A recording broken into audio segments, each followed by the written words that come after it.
Hello and welcome to another playoff edition of the NBA Outlet presented by OTGBasketball.com. Make sure you follow OTG on Twitter at OTGBasketball. I'm your host, Nick Fay. With me today, first timer on the NBA Outlet, Mike Guido. What's up, Mike? How we doing, Nick? I'm doing great, Mike. It's nice to have you on here. I know Mike's our draft guy, but he's going to come talk some playoff basketball with us. A lot going on. Big game last night. John Wall hits a huge one.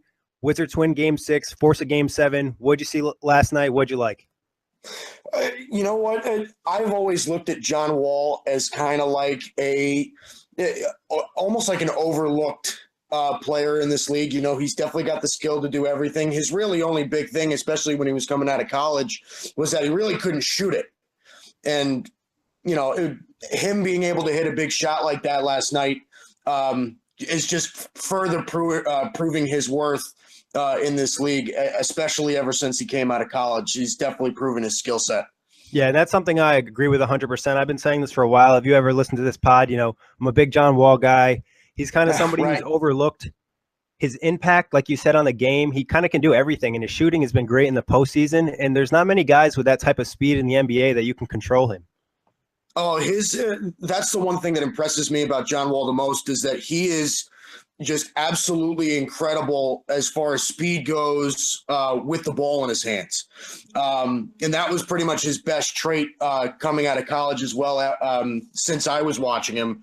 And, you know, I'll even say this. I'll go as far as to say this as well. You know, he's in the same class as the Kyrie Irvings. And, you know, I would even say maybe even the Chris Pauls and the Isaiah Thomases. And, you know, he's in that class, and he just gets overlooked because, you know, the Wizards haven't really been relevant in a long time. And, you know, I actually think they're maybe even outperforming themselves right now. I don't look at their team that has an overwhelming amount of talent, but he's definitely making a big impact, and he's making the Wizards relevant again, no doubt about it. Yeah, give me John Wall over every point guard in the East. Just because, you think, really? Yeah, I mean, offensively, if you look at his impact, defensively, his playmaking ability, all the other guys have their flaws.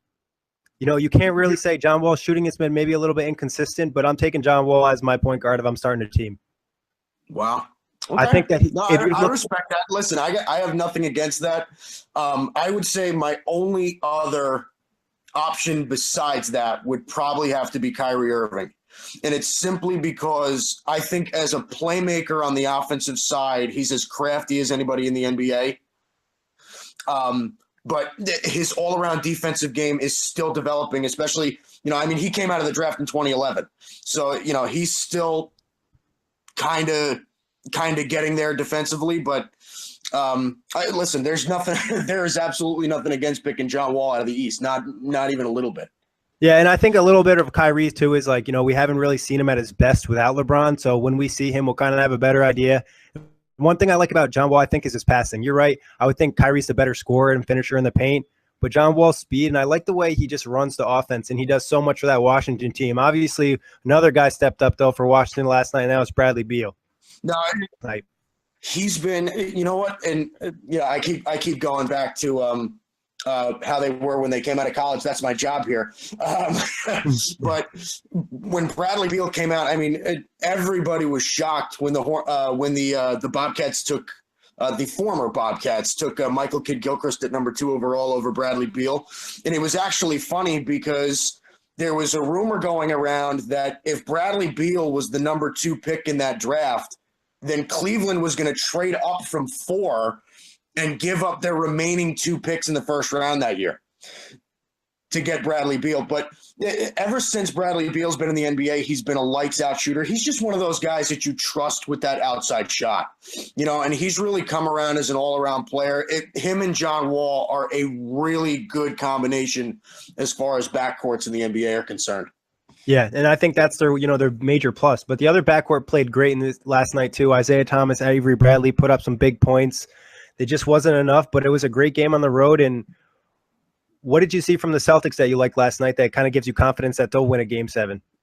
You know what? I've been saying this for a long time. I think they have an unbelievable coaching staff, obviously headed by Brad Stevens. But I'll say this too. They're a team that can throw so many guys at you that it gets confusing for certain defenses on other teams just because they could probably go 12, 13 deep if they really wanted to, because they can work in so many different ways. Going into Game 7, I genuinely don't think that Isaiah Thomas is going to let them lose Game 7. It's one of those kind of, I've got a feeling kind of things going into this final game of the series. Isaiah Thomas has that bulldog mentality, and ever since he's coming to Boston, because he's not, he was never that kind of player when he was in Sacramento and then when he was in Phoenix. But ever since he came to Boston, he's been their bulldog, and that's what he's going to do tomorrow, I think.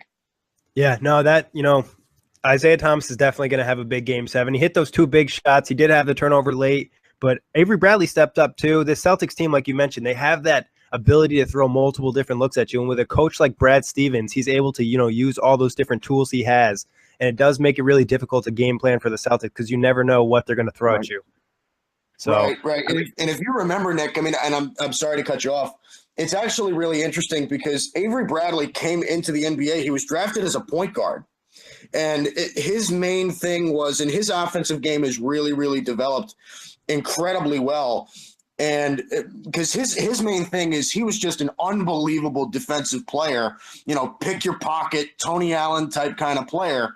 And his offensive game has blossomed, way exceeding many expectations. And we might even see that after this draft, he might even become, kind of that third wheel, because if Markelle Fultz ends up in Boston, they're going to have quite the assets there. So it's going to be interesting to see what goes on in Boston. Yeah, no, you're right. And Bradley, like you mentioned, he's added so much to his game, and I think that's something I always appreciate out of a player. Even when they're like 5 years into the league and they're still adding things, because I think Bradley's the type of guy who's just going to continue to get better the rest of his career. But like you said, they're going to have an interesting decision in Boston this year.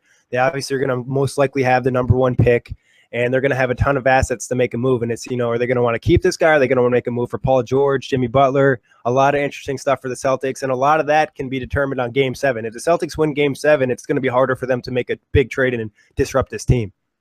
Absolutely. No, you're absolutely right about that. But let's get right to it. Predictions for Game 7. Who you got? I'm going Boston. I don't think that, like I said, I don't think Isaiah Thomas is going to let them lose this game. And honestly, I think the Wizards have, like I said, a little bit have outdone themselves, and I think it'll kind of catch up to them. John Wall's going to have a monster game for them to win it, I think. But I think the Celtics are going to take it in Game 7. Yeah, my head is telling me to pick the Celtics, but my emotions are telling me to go with the Wizards. I picked the Wizards in my preview of the series, so I'm going to stick with the Wizards. I just like John Wall to have a huge game. I think Isaiah Thomas to have a big game. What they're going to have to do is kind of do what they've done the last few games in the series and just, really beat him up the whole game. I don't know if you noticed, but last night, he hit the floor numerous times. He's obviously has that tooth issue. He's still dealing with the tragedy of the loss of his sister. So a lot going on for Isaiah Thomas. It's going to be a great Game 7. I think this one will be right down to the wire, just like we saw in Game 6. No, absolutely. Absolutely. And honestly, the thing that's really inspiring me to pick up the Celtics, Isaiah Thomas, after the tragic loss of his sister, of course, he has honestly shown nothing but perseverance and resilience in that kind of respect. So, the question really going into this game is, will that be enough to fuel him to carry him to this Game 7 win? And personally, in my opinion, I do believe that that's going to be the case. And I think one other thing, I think we know John Wall and Isaiah Thomas are going to play well. And like you said, a lot of respect to Isaiah Thomas. But the bench, I think, is going to be a big, big factor in this. Boston's bench did not play well in Game 6. Wizards' bench played a little bit better. If one of these benches can really pull away, obviously the Celtics have more talent and more pieces, so the favors in them. But, Washington does have some guys that can get hot. So I think that's going to be a big factor in Game 7. And one of the things that's plagued Boston almost all year has been their both offensive and defensive rebounding.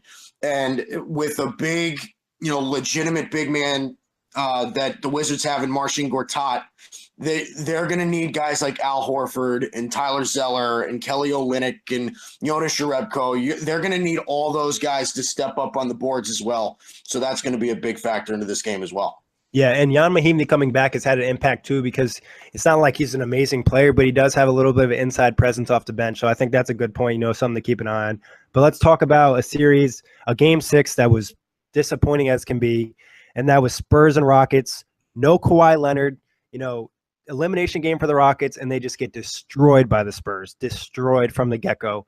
What are your thoughts about this? You know what?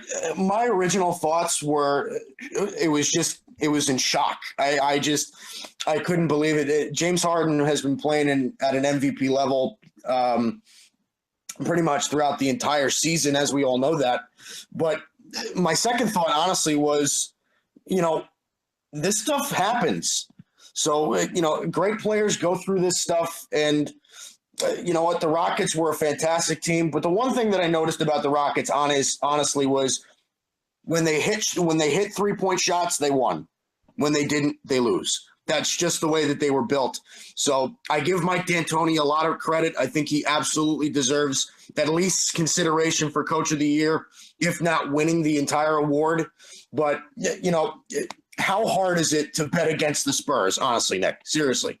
Yeah, I mean, I think part of it is, it's the Spurs, and they made life incredibly tough for James Harden in that game, and it kind of just got him mentally out of the game, and that killed them. And like you said, everybody deals with these tough stretches. We know what happened to LeBron in the finals against the Mavericks, and obviously Greg Popovich is going to be able to just, disrupt things. But the fact that Kawhi didn't play, I think, is huge.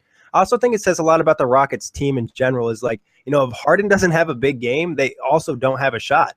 He needs to at least have a solid game. I think the worst game he had in the postseason, he still had double-digit points and double-digit assists. So if he's not putting up, 10 and 20 and 10, it's really tough for them to win. That's why I think they need that second star.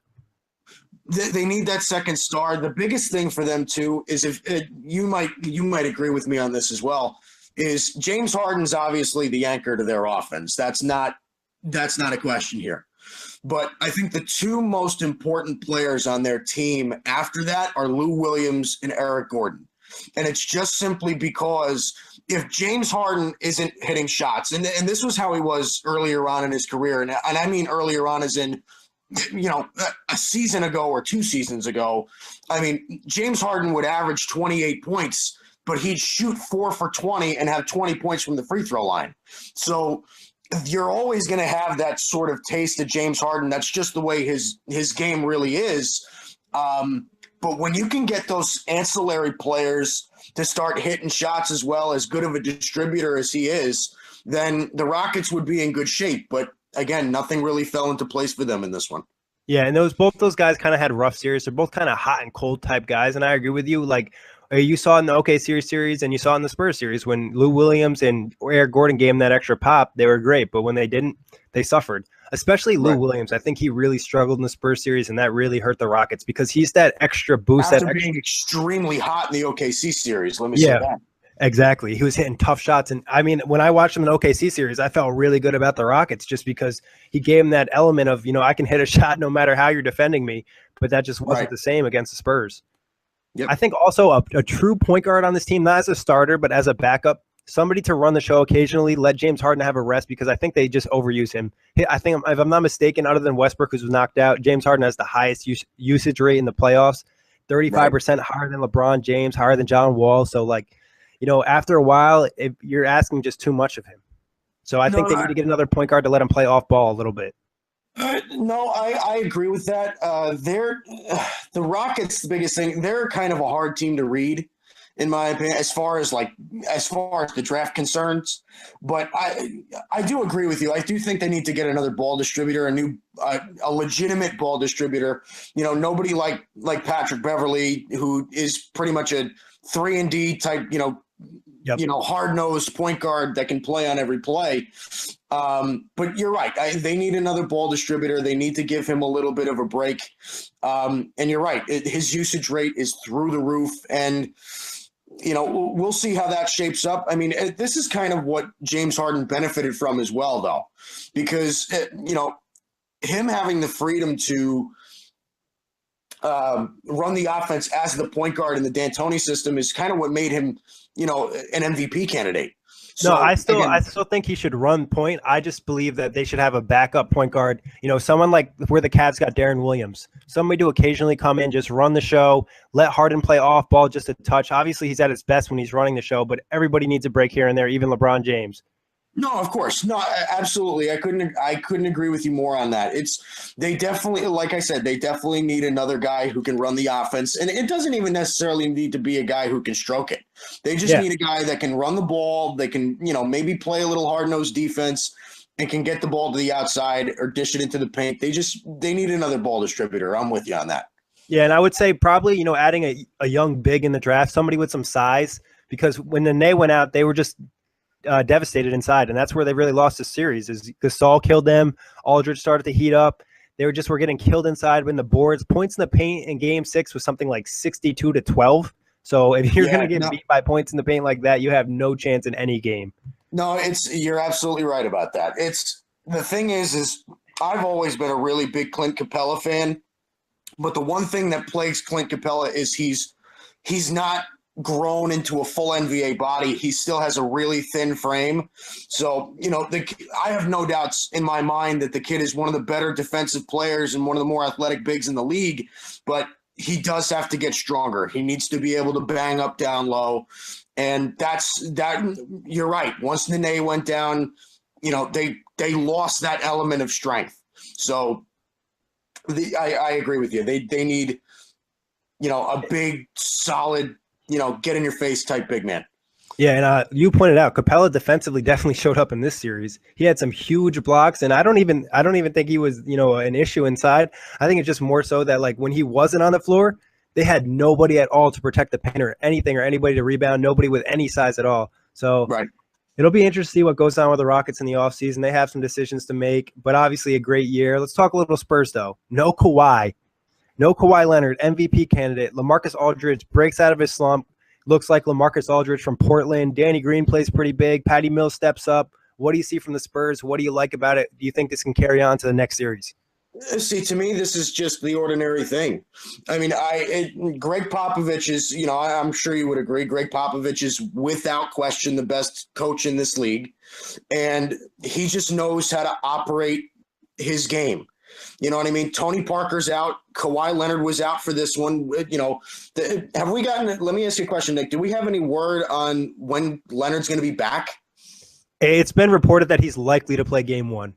Okay. All right. You never know with the Spurs, though. The Spurs are going to always make us wait until the last 10 minutes before the game. Yeah, right. No, but you're right. LaMarcus Aldridge was really, really big for them. They've been wanting to get this out of Aldridge for the past 2 seasons, and they really haven't seen it. He's kind of taken a backseat to Kawhi Leonard, and maybe rightfully so. But this is just kind of the norm, I think, for me. They're kind of they're one of the deeper teams in the NBA, but they do it so quietly. When you have guys that can come off the bench and play like Jonathan Simmons, who had I think he scored 18 points in Game 6. You have a guy that can distribute the ball like Kyle Anderson, that can come off the bench and fill in that role. I think one of the more underrated point guards in the league, and I know he's a backup, but Patty Mills can score. I mean, he can shoot it. He finishes at the rim. He's extremely fast. And then you got a young player like DeJounte Murray that can come in and step in right away. The Spurs I don't want to say they could live with an injury with Kawhi Leonard, but to get by for a game, I don't even think it's something to worry about.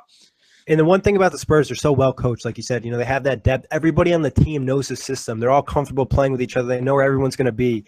And you mentioned Patty Mills is going to get paid big money this summer. And Jonathan Simmons is going to get paid big money this summer. Both guys, huge postseason. Simmons is a guy I like. He actually played on the Nets Summer League until the Spurs came in and swooped him up, which kind of hurts me a little bit. But, we'll see what happens in the series going forward with Kawhi. I think that he'll play. I think that he probably could have played Game 6. They probably went a little bit safe with a bet, knowing that Game 7 is still a possibility. But Obviously they won. He got the extra days of rest. They're good to go. Let's talk Warriors Spurs. This is going to be a great series. What do you expect? It's so hard to bet against the Golden State Warriors at this point. But if there was going to be a team that was going to beat them, it's going to be the San Antonio Spurs. But ultimately, coming out of the series, I think Golden State has just too much offensive firepower. They have too many things that they can throw at you, and then on top of that, they're locked down defensively with Draymond Green and a couple of their bigs again with Pachulia and JaVale McGee, and their wing defense with Klay Thompson and Kevin Durant. They have way too many weapons that they could throw at you. Again, one thing that I've noticed with the Spurs, and this was going to come up in the draft team needs articles that I was putting out, you can almost sense and see a little bit of a digression because of their age. And, they need to get a little bit quicker. They need to be able to move a little bit better in fast-paced systems. And the Warriors, with how fast-paced they are and how fast they run their offense, how quickly they get shots up, it's troubling me to see the Spurs being able to keep up. No, I think that's a great point. The pace and tempo of the series in the Houston Spurs series was, when they played the Rockets tempo, the Rockets usually won. When the Spurs slowed it down like they did in Game 6, it was in favor of the Spurs. And I think you're right. The age is kind of showing up a little bit. They need some young pieces because everybody in the league is starting to play fast. And the team like the Warriors aren't going to allow you to change the tempo as much. They're not a young Rockets team that's inexperienced. They're going to come at you and they know what they're doing. These guys have been here before. They've won a championship. They've been to the finals. But I mean, the thing for the Spurs is if you just look at if you look up the matchups across the board, it's hard to pick a matchup that's in favor of the Spurs other than the center position because you got Steph Curry, Patty Mills, obviously Steph, Klay and Danny Green. We're going to go with Klay. KD and Kawhi kind of even each other out. You go to Green and Aldridge. Unless Aldridge plays like he did in Game 6 the whole series, I'm going with Green. And then Zaza and Gasol, I mean, that's the only one I would go with Gasol, but he's not going to play huge minutes at his age. Right. No, I'm with you. The one thing that is key for the Spurs in this series is they need to get up on defense early. They need to get Steph Curry and Kevin Durant are going to be the primary ball handlers in this series. They need to get up on them early. They can't let them get to the three-point line easy.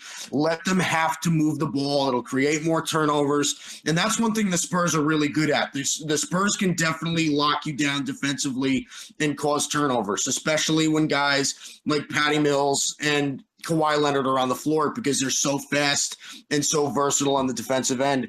They just need to get up on guys like Steph Curry and Klay Thompson and Kevin Durant early before they can dagger you out from three-point range. They're going to have to play great defense. The Warriors, too, play great defense. Both these teams, respectively, Warriors #1, Spurs #2 in defensive rating this season. So this is two of the best defensive teams we have in the league.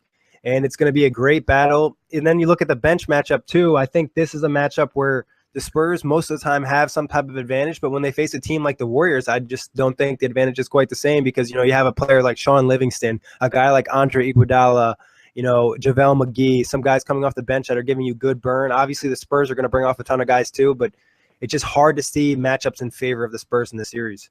No, you're right about that. It's, I wouldn't say that the Warriors edge them out, but I would say that it's at least even because, like I said, I think the bench just gets a little bit more of a boost in that Spurs system just simply because Popovich is, a rotation guru.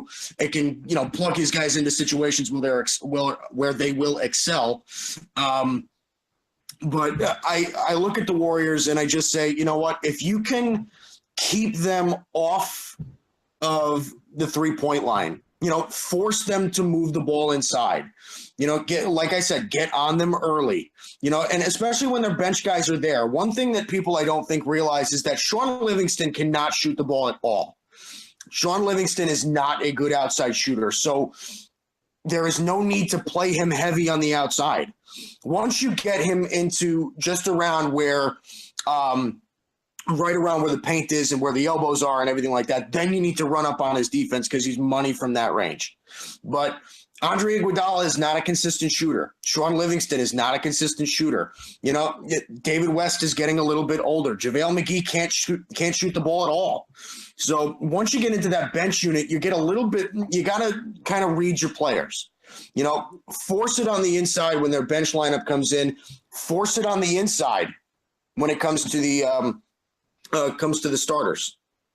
Yeah, I mean, the only issue that though is, you look at it and they could bring a guy like Ian Clark who can shoot well off the bench, but for the most part, they're not going to have a time where there's not two of the four stars on the floor. At every point, I think they're going to have at least either Curry and KD or Clay and Green, at least two of that combo, or like one of Curry or one of KD, just to kind of balance it out. Right. And that just makes it so tough. When you have that much talent and that much star power, it's just like, what do you do when you don't have the same amount? Well, that's exactly my point. Is all of the schemes that that I'm coming up with right here on this podcast are never just black and white. They're going to have sets where they're going to have Curry and Durant on the floor at the same time. They're going to have sets when they're going to have Clay and Curry, when they're going to have Clay and Durant, when they're going to be able to throw so many different combinations at you. This is just another team that can do so much as far as, getting their lineup to attack you, or just, getting the production out of their bench players. This is just another one of those teams that's what great teams do. But we'll see. I mean, again, the Spurs have that kind of talent and that kind of really good coachability to take down a team like the Warriors. And the only issue could be for the Warriors on this hand would be they're going to win the coaching battle because Steve Kerr is out still with the back injury. So that's one advantage the Spurs do have. That is a big advantage, but it's tough to say if that's going to weigh out all the talent. Well, let me just say this too. I mean, over the regular season, the Spurs were all over the Warriors. They fared pretty well against them in the regular season. So we'll see how the series plays out. Again, this is possibly 7 straight games. So I expect it to be a great series. In the end, though, it's so hard to bet against the Warriors. They're probably, I would say, they're going to play the Cavs in the finals again. Yeah, I mean, well, and one thing about the season series, the first game the Spurs beat the Warriors, that was the first game of the season. Warriors kind of didn't have the rhythm. The second game, the Warriors rested a ton of guys, and the last time they played, they all played both their guys, and the Warriors came out on top. So it's just tough. What would be your X factor for each team for the series? Well, for the Spurs, 2 words: LaMarcus Aldridge. that was my pick too. Listen, if he can get to score, because I genuinely believe, I've watched LaMarcus Aldridge a lot, and I genuinely believe that he's a good enough player to beat Draymond Green one-on-one down in the post. I think he's a good enough player to do that. Draymond Green is undersized. LaMarcus Aldridge is 6'11". And he can shoot the ball from pretty much all over the floor. So if LaMarcus Aldridge can develop a little bit of consistency within this series, I think it's going to help the Spurs a lot. But for the Warriors, again, if another 2 words: Steph Curry. Ever since Kevin Durant came to the Golden State Warriors, it has been no question in my mind that it has become Kevin Durant's team. He has literally taken this team on his back instead of Steph Curry's back. So again, if we can see glimpses of Curry, and I mean regular season Curry, not postseason Curry, but if we can see him consistently shoot the 3 ball the way that he can, then the Spurs are going to have a really tough time. Yeah, I'm agreeing with you with the Spurs X factor. LaMarcus Aldridge, like you said, the talent is there. We know what he can do. It's about his confidence and aggressiveness. He needs to be aggressive, like you said. Green's undersized. He can shoot over the top. He can body him inside. He needs to have a big series. He needs to be that X factor for the Spurs. He needs to probably average 25 plus a game for them to have a chance. And for me, for the Warriors side, I'm going to pick a kind of a random guy. I'm going to go with JaVale McGee because I think Zaza's not going to obviously have a huge impact. But JaVale's going to be that guy they need to come in and give him that, inside presence, because we know the Spurs are going to try to attack him inside with their talented bigs. But if they can put McGee, and McGee plays big, and he's played great this season, it's kind of flown under the radar. Obviously, that whole Shaq and the Fool nonsense, but McGee gives them a different kind of ability to stretch the floor. His vertical ability to get over the top and catch those alley-oops gives him another element. No, absolutely. And the thing is, I'm actually going to bring in another X factor here for the San Antonio Spurs. If Danny Green can consistently hit 3-point shots and kind of go back and forth with the Warriors a little bit, then this is going to be a more tightly contested series than people think. Because, again, the Spurs are not a team that can light you up from outside. They're just not that type of team. But people forget, Danny Green is one of the better 3-point shooters in the league when he's on. So if they can get him going, then, again, it's going to help them quite a bit. Yeah, Green had an interesting season in the sense that like it wasn't that, eye popping. Kind of I think the point that they switched a lot more to Kawhi ISOs and running their system quite as much hurt him a little bit. But in game 6, he looked like a different guy who's hitting a three. He even put the ball on the floor a few times. So if they can get that, Green gets hot from three, Mills gets hot from three, Kawhi gets hot from three. They have some guys that can kind of hopefully, keep them in the game and stuff. But let's go final prediction for this series. Western Conference champ. I'm going to say – I'm going to go for it. I'm going to go Warriors in 7. Okay. Warriors in 7. Warriors in 7. Originally going into the series, I was, picking the Warriors in 5. But after what I saw in the Spurs in game 6, I'm going to go Warriors in 6. Okay. I wouldn't be surprised if it's, more or less. But I just look at the Warriors. That's my pick for the championship. I've made it known for about a month now. I just don't see anybody beating this team if they're healthy. They just have so much talent, so many different looks. And like I've said a million times, they got 3 guys on this team that could go for 50 any night. Curry, Clay, and KD. The chances that all 3 are ice cold on the same night is not going to really happen. So give me the Warriors. You're right about that. Now let me ask you this, Nick, and this is just going to be a quick question. If the Cavs make it out of the East, how big are the chances that the Cavs unseed the Warriors in the finals if we both have them picked? I'm still going with going with the Warriors. I'd probably go, if I'm not including injuries at all, I'd probably go 80-20 Warriors. That's how confident I am in the Warriors. Wow, really?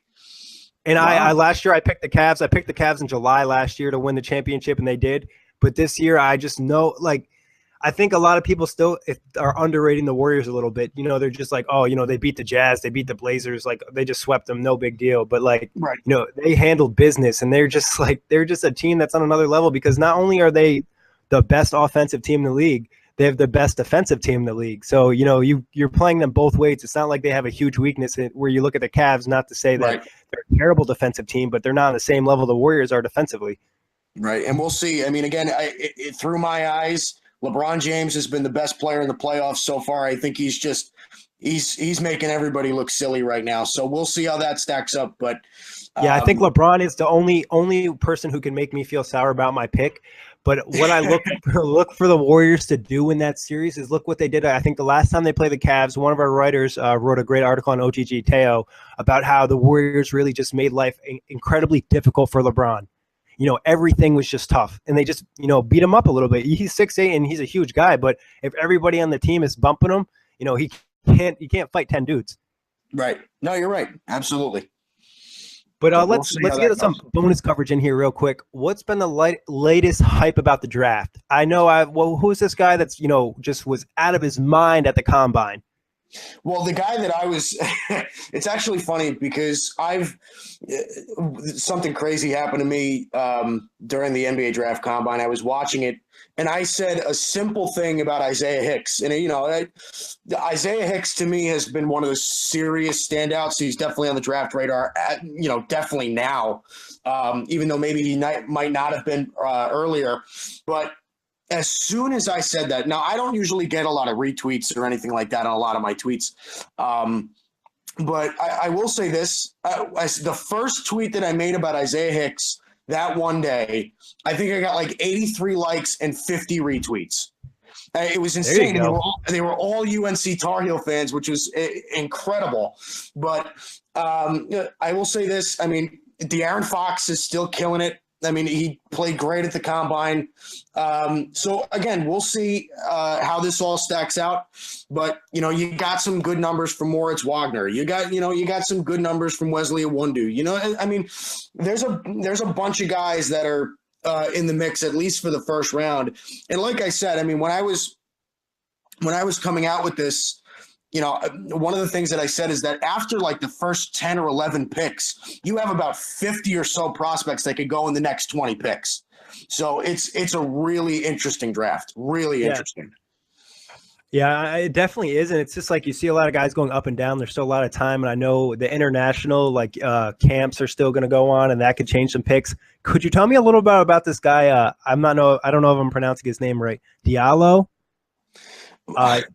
Hamidou Diallo. Now, this guy, I will tell you this, is a crazy athlete. That's one of the things that I see out of him, and I think he could develop into something good in the NBA, but he is so raw, Nick. He's so raw. Anybody that's going to take him, I could see him possibly as a mid to late 20s first-round pick at this point, just from upside. But he's going to be one of those risky picks that a team like the Brooklyn Nets take or something like that. He falls into the same category as a guy like Harry Giles, where the upside is there, the college production was not. But again, he's a very interesting prospect, and, we'll see how he does at the NBA, but he's so raw. He's a project for a team that, he'll probably need to have limited minutes in his first maybe couple of seasons. And then, possibly by his third year in the NBA, he could be a little bit of a producer. But he's so raw. He's such a raw kid. If I'm not mistaken, he had the second highest vertical at the combine ever. Like I said, he's a crazy athlete. This kid runs the floor incredibly well. Again, he's got incredible hops, second highest vertical in the combine ever. Yeah, that's incredible. I wouldn't mind if you didn't know, I'm a Nets fan, so I wouldn't mind if the Nets take a swing on him, let him play in the D League for a year, get him some minutes in the NBA a little bit. It's the kind of guy, like you've mentioned in your pieces. The Nets are going to have to take chances. They don't have the high picks, but maybe you could get a guy like this in 2 or 3 years to turn out to be a real nice NBA player. Can you tell me a little bit about Harry Giles too? Why he didn't have such a successful college career and why people are predicting to be a better NBA player than college player? Well, I think Harry Giles, honestly, he's one of those guys that I think was just plagued by his early season injury. I think ever since he tore his ACL, he was never able to come back the same. But I will tell you this. I mean, he didn't impress much at the combine. He really didn't, but that's not really his thing. He's not really a physical freak. He's more of a guy that would kill you with your skill set, especially coming out of high school. But like I said, I mean, a guy that your Brooklyn Nets should take a shot on. I mean, the Nets are in such a, and I mean this in the nicest way possible, Nick. The Nets are in such a position of rebuild right now. I don't think it's a question that they're the worst team in basketball right now, but they're in such a position of rebuild where they kind of have to take these chances with these late first round picks. They have to, their first round pick is gone over to Boston. So they need to take shots. So getting a top high school recruit. I mean, people forget Harry Giles was the top high school recruit in the nation when he got recruited. I mean, he was above Lonzo Ball. He was above Josh Jackson. He was above all those guys, and the injury plagued him. And I think it messed up his college season. But again, late first round, maybe even early second for Harry Giles, just because he didn't do well at the combine. Yeah, no, I agree with that. I definitely like hearing this draft stuff, and I agree. The Nets are in a tough position. Hopefully, I like what Sean Marks has done. He's got some guys out of the D League. Last year's pick with Karis LeVert, I love LeVert. But I wouldn't mind taking a risk, maybe even on 2 guys. They have those 2 late first-round picks. Both. Someone could definitely be hanging around. Maybe swing at one guy, go for a little safer pick with the other one. Definitely good stuff. But Mike, thank you for coming on. Definitely going to have you on again. Talk maybe some more playoffs, and definitely have you on for the NBA draft because you got full of insight for us here. And as always, thanks everybody for listening.